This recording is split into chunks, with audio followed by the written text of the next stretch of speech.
Welcome to video 2 of lesson 3.13. I want to show you what I did, and you're going to have to get yourself caught up.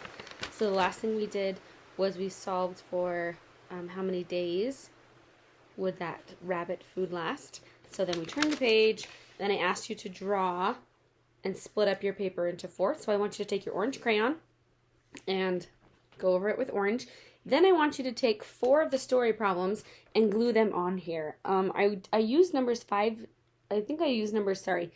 4, 5, and 6, but I did it like this. I believe this one is number 3, this one's 4, this one's 5, and this one's 6. And I did that because of the size of them. Mine wouldn't fit over the hole. I didn't want it to go over the hole. So you need to put the story problem. Look, I cut off all the numbers as well. So you need to put the story problem about Jonathan in the top left, then the one about Mr. Dayton, then Kim, then Cassandra. So I'm going to kind of leave it like this, and you can pause the video until you get your story problem set up like this.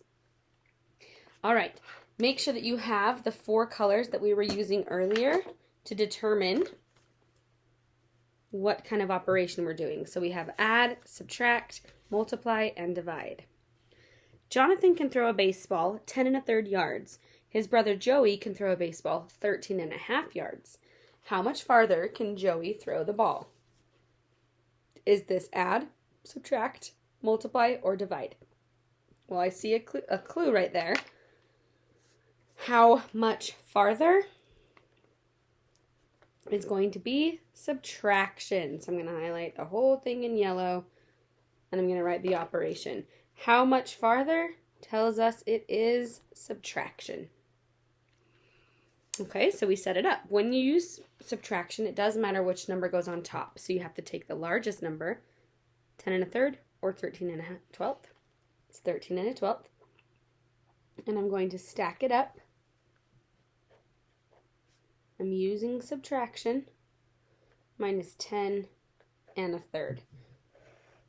So really quickly, what I want to do here is I'm going to write what we did, the steps that we did. Let's just come over here. Step number 1 was to stack it up. That was the first thing we did, was stack it up. So the next thing we're going to do is we're going to find a common denominator because they don't have the same denominator. So number 2, find a common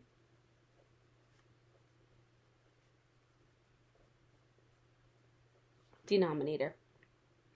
So 2 and 3 is 6.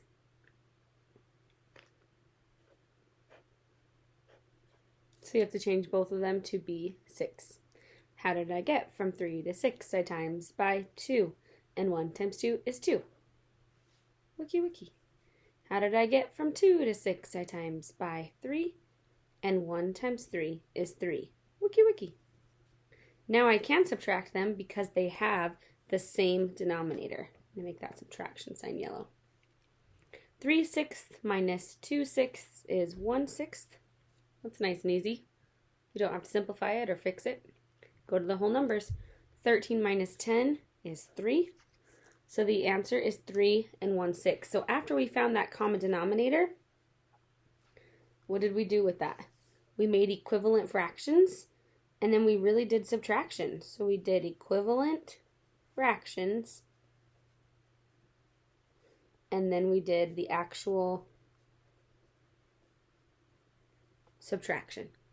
So those were all 4 of the steps in this problem. The answer is 3 1/6, but I need to put that in a complete sentence. So how much farther can Joey throw the ball?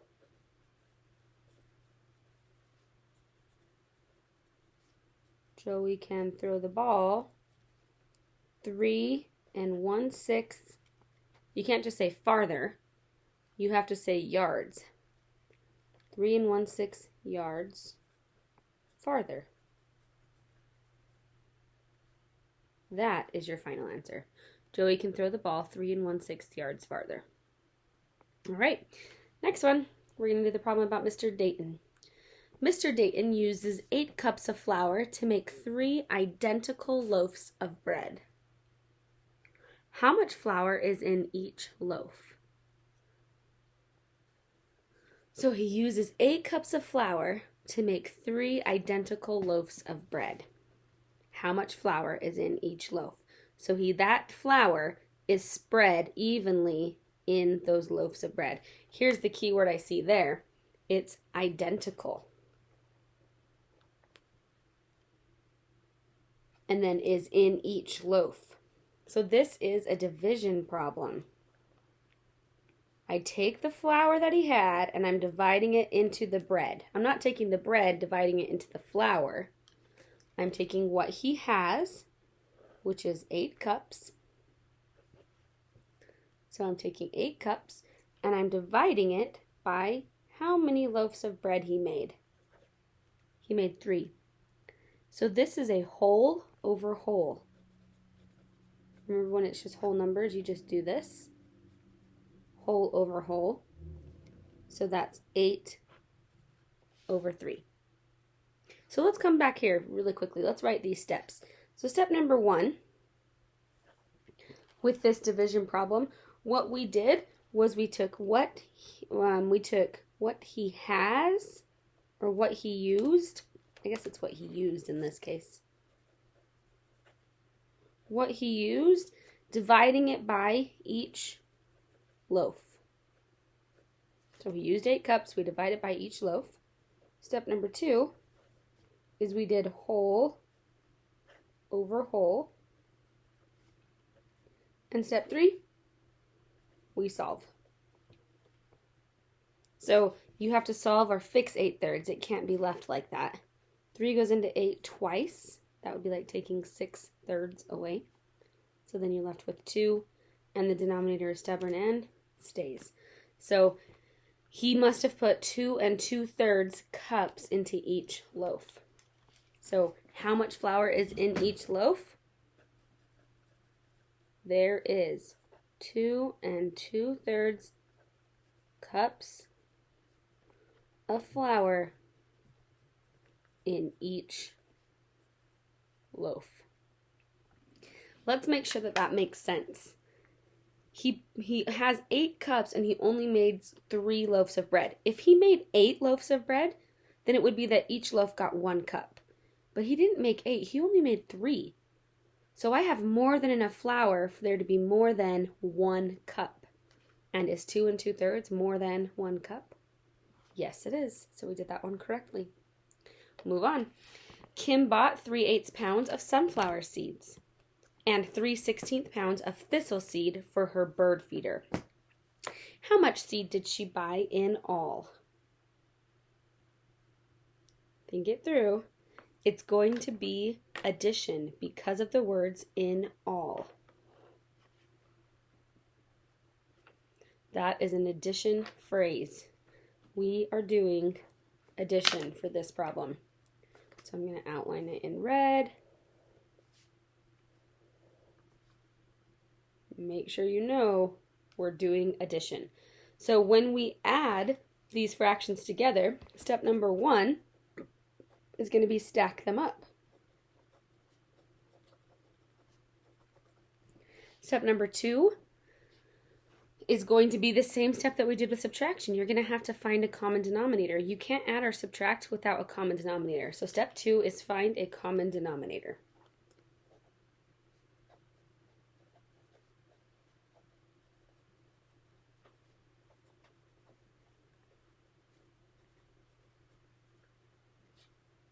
Step 3, you're going to have to find equivalent fractions. Step 2 and 3 kind of go right together. And then step 4, you're going to actually do the addition. Now, there might be a step 5, depending on if we have to simplify or fix it. But let's try. So first, stack them up. So write 3/8 plus 3/16.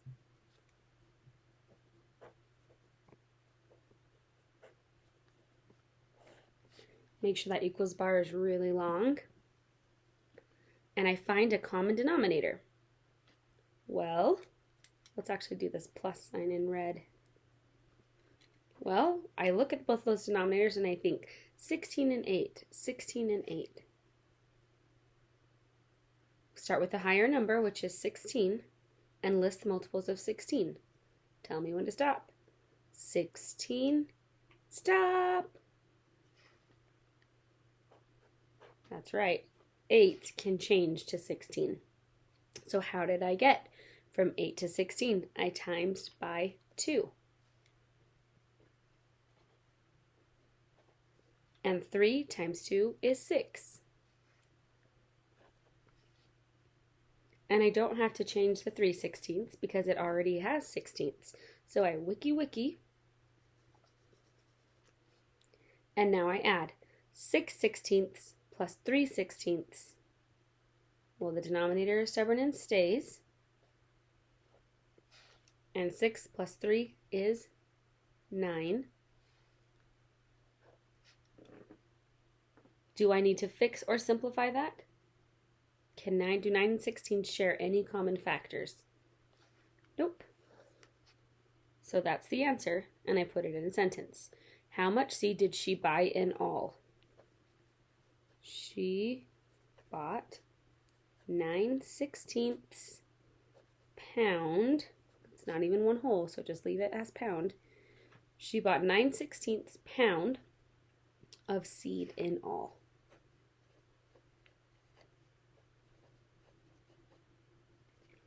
Final answer. So far, we've done a subtraction problem, a division problem, and an addition problem. So maybe you can guess what the next one's going to be. Let's take a look. Cassandra's fishbowl holds 9/10 gallon of water. It is now 2/3 full. How much water is in the bowl? It's 2/3 full, and it only holds 9/10. So it's 2/3 of the way full. So I pick up my purple because this means 2/3 of that amount. So this is multiplication.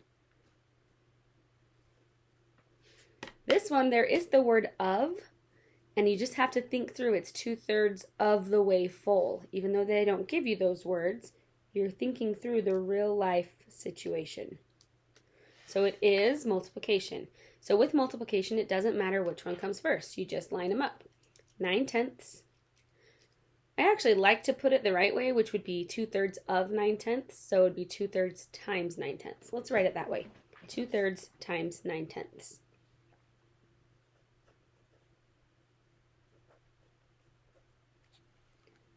And when I multiply, I extend the bar and I look for relationships.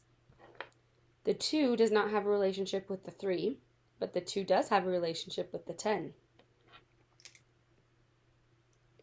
They can both be divided by 2. 2 divided by 2 is 1, and 10 divided by 2 is 5. So I go to the next number and I check this numerator, number 9. Does 9 have a relationship with 5? No. Does 9 have a relationship with 3? Yes, it does. They both can be divided by 3. So if I divide 3 by 3, I get 1. And if I divide 9 by 3, I get 3. So my new numbers are 1 times 3 and 1 times 5, which is 3 over 5. So 3/5 of the 3/5, so it's saying how much water is in the bowl. 3/5 gallon is in the bowl. I took a piece of a piece, so it should be smaller than both, and it is. So that is my final answer, and I just put it in a sentence. How much water is in the bowl? There is 3/5 gallon of water in the bowl.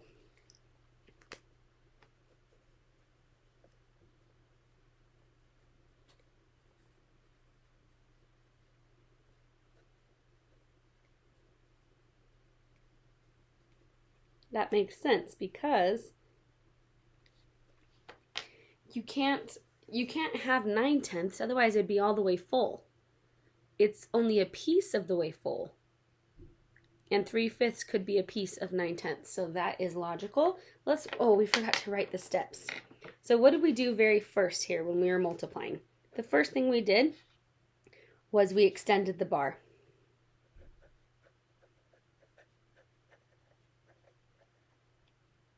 The next thing we did was look for relationships.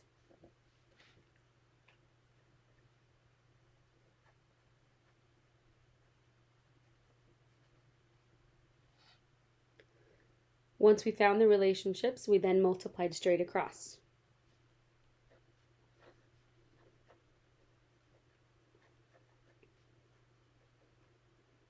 And we looked to see if it needs to be simplified or fixed, and it didn't. So that all I had to do on those problems was steps 1, 2, and 3. So it wasn't terrible to solve different story problems like this. It really isn't. What we're going to do now is we're going to solve 2 more problems on the next page. So turn your journal over and get out the numbers 7 and 8 that you should have on the side already. Number 7 is about Marcus. And number 8 is about Stacy. But we're going to put Marcus under the margin like that. And then we're going to put Stacy under the margin. Kind of in the middle of the paper. So you can see mine like that. So go ahead and glue those 2 in there. You can pause the video if you want to, or you can just watch me glue mine in there as well. When we solve these problems, we're going to look for clues. We're going to investigate the words and find out if we can find what operation we're using. Add, subtract, multiply, or divide. Okay, here we go. Number 7. Marcus studies for 9 hours each week. His friend Lewis spends 5/6 as much time studying. So, hold on a minute. Does Marcus study longer or does Lewis study longer? Marcus goes for 9 hours. Lewis goes for 5/6 as much time. So he just does a piece of what Marcus does. So will you take this? It's a piece of 9. Who studies more? That's the first question. We already answered that. The person that studies more is Marcus because the other person studies a piece of that amount of time. And how much time does Lewis spend? So we're just going to hurry and answer that first question over here. Marcus studies more.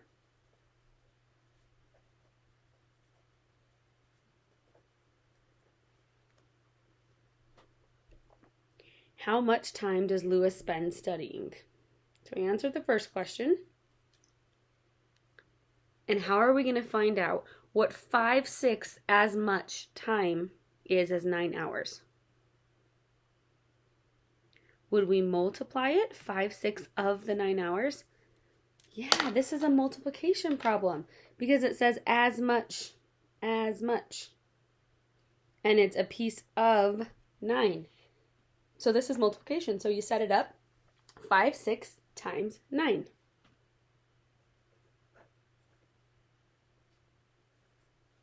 How in the world do you do a multiplication problem like this? So step number 1, we set it up. Step number 2, put a 1 under the whole number.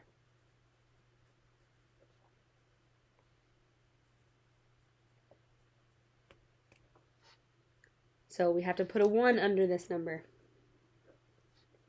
Step 3, what do we do next? We extend the bar.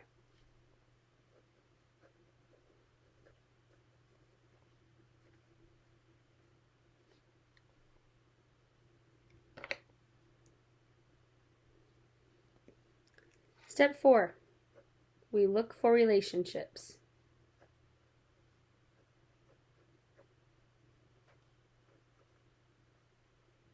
Are there any?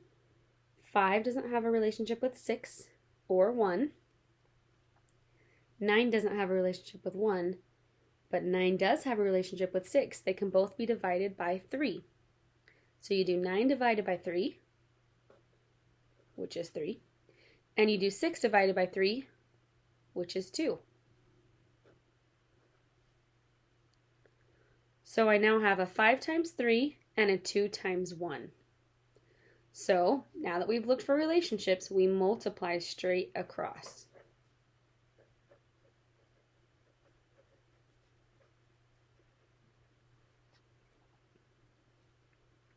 So 5 times 3 is 15.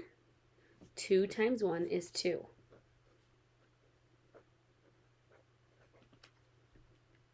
What happens now? You can't leave it as 15 over 2. So you have to fix or simplify. We're actually going to say fix and simplify.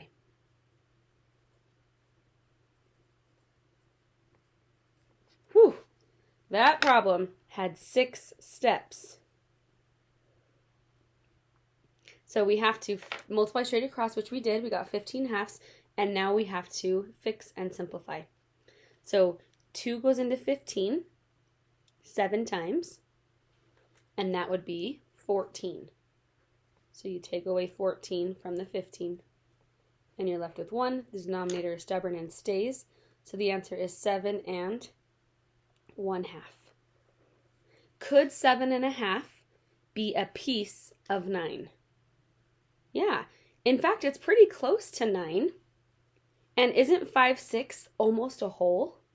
So he's studying almost as much as Marcus. Lewis studies almost as much as Marcus, but he only studies 7 1/2 hours. So we write that in a sentence. We have the first part. Marcus studies more. Lewis studies for 7 1/2 hours.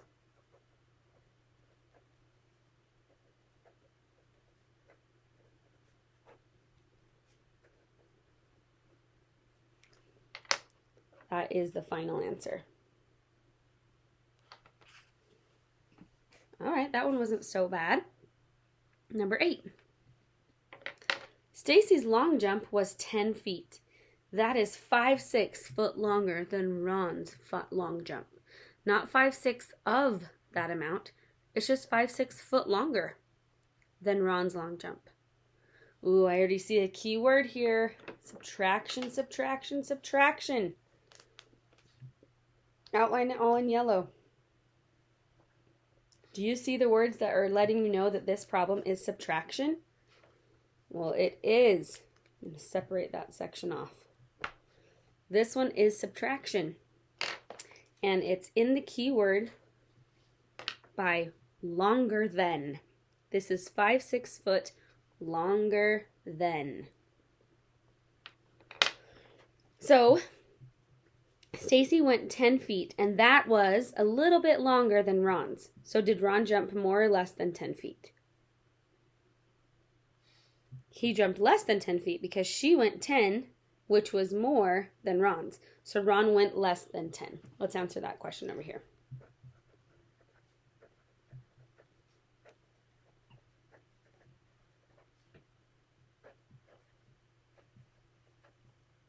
So that's the first question. Check. The next question is, how long was Ron's jump? So this is subtraction. We know how to do this. We do subtraction. You stack them up. So the first step is to stack it up. Which one comes up first? Sorry, on the top. 10 or 5 and 5/6? Hopefully you know that 10 is more. So you go 10 minus 5/6. It looks crazy because it looks like this. So let's just write really quickly under here. The first thing we had to do is stack it up. And I'm going to actually write the word correctly because you can't just say 10 and 5/6. It's 10 minus 5/6. This 10 doesn't have any pieces with it, and these pieces don't have any holes. So it does have to be this, and I'm going to use my yellow for this. When I stack it up correctly, in this situation, I can't do nothing minus 5/6. Remember, there's nothing here in this yellow dotted part I just put. There's nothing there. So you have to borrow from the 10. We'll actually say from the whole, because it's not always going to be a 10. So you have to borrow from the whole and make pieces.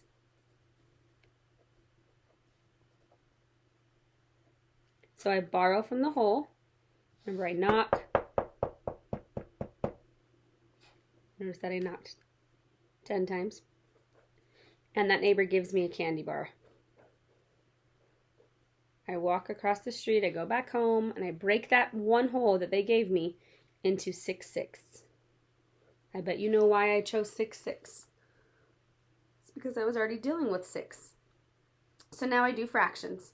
So borrow from the whole and make pieces, which we already did that. So step number 3, you're going to subtract the fractions. Now, you couldn't do it before, so you're going to do it now. 6 sixths minus 5 sixths is 1 sixth.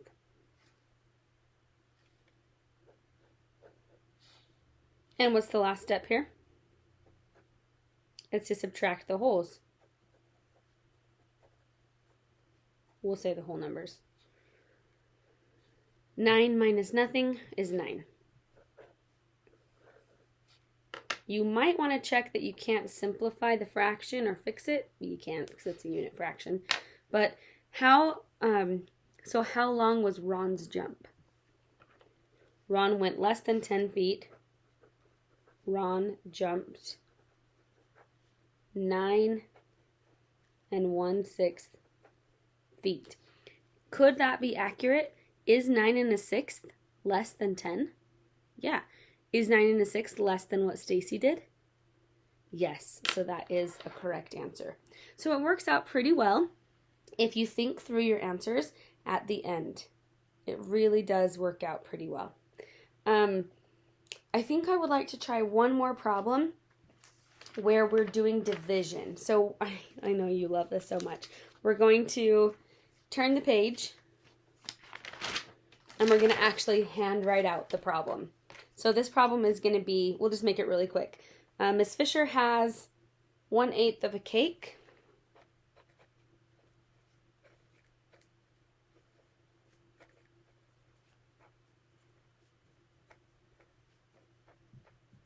Left over.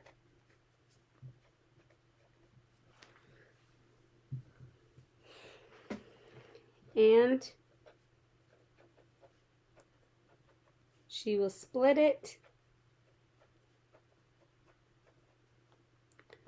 with 4 people tomorrow.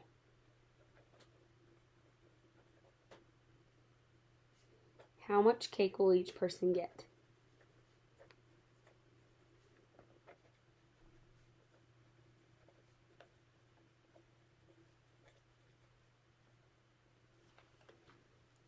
Miss Fisher has 1/8 of a cake left over, and she will split it with 4 people tomorrow. How much cake will each person get?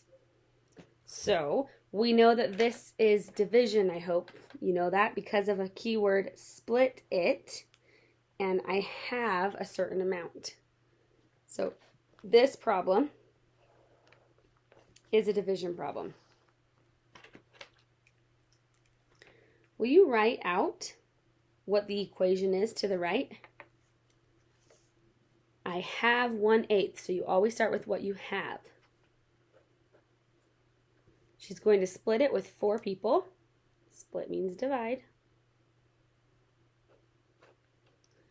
And that makes sense because I take the cake and I cut the cake up. I don't take the people and cut the people up. So this makes sense. This is the equation. Okay? So let's go ahead and write what we did for step number 1. Let's just write them right here. Step number 1, we actually wrote the equation. That's usually helpful with division. So we write the equation. Well, to divide by a fraction, here's a tip. Keep, change, flip. So we're going to write keep, change, flip. Keep, change, flip. So over here I'm going to write keep. That multiplication was the change. And how do you flip 4? It becomes a unit fraction. It becomes 1/4. So to divide by a fraction, here's a tip. Keep, change, flip. So now I just multiply straight across. 1 times 1 is 1. 8 times 4 is 32. So each person will get 1/32 or 1/32 of a cake. We write that in a sentence.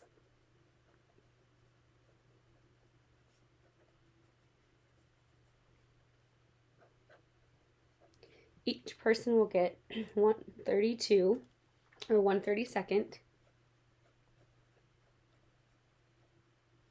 of the cake. I'm going to circle my answer with green.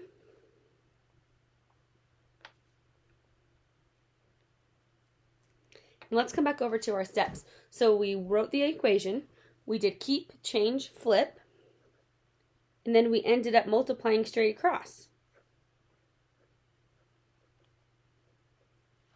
Right?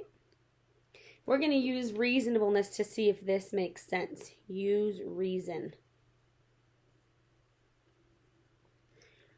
If I only have 1/8 of a cake and I split it with 4 people, is it pretty reasonable that they're going to get a pretty tiny piece? Yeah, I only had 1/8 of a cake. That's pretty reasonable. So that one definitely makes sense. All right, we are done with our journal. It's for the whole Unit 3. That's pretty exciting. And I want you to get your homework out. Homework 3.13. On 5 through 14, it's just a mixed review. You're going to have to stack some of them up. You're going to have to multiply straight across, look for relationships, keep, change, flip.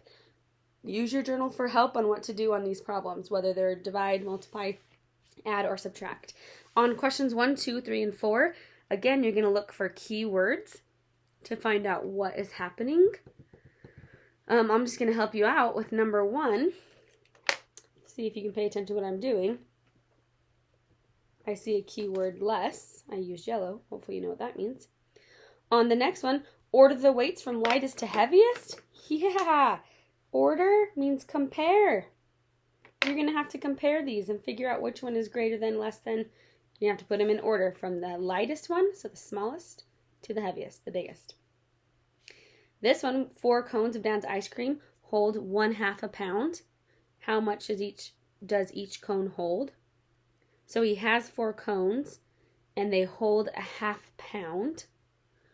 Well, actually, his total amount of ice cream is 1/2 pound, and he split that ice cream into those 4 cones. So he took this, the 1/2 pound, and he split that amount into 4 cones. So this, my friends, is division. He has 1/2, and he split it with 4 cones. That's the equation. You're going to have to figure that out. Number 4, if a dish of ice cream holds 1/4 pound, how many dishes can you get from 4.5 pound carton of Dan's ice cream? So they have the same thing each. So here's how much ice cream he has. Yeah, it's green again. And he's going to be putting it into this size. So he's going to be splitting this ice cream into 1/4 pound. So how many can you get? So the equation is going to be you have 4.5 and you're splitting it like that. Remember, you have to multiply then add. 2 times 4 is 8 plus 1 is 9 over 2. So it looks like this. 9/2 divided by 1/4. To divide by a fraction, here's a tip. Keep, change, flip. Wow. And then you're going to keep going. I hope you've been paying attention. Good luck to you. You have to do all on the homework side and all on the remembering side except for stretch your thinking. Have a great one. It's almost time for the test.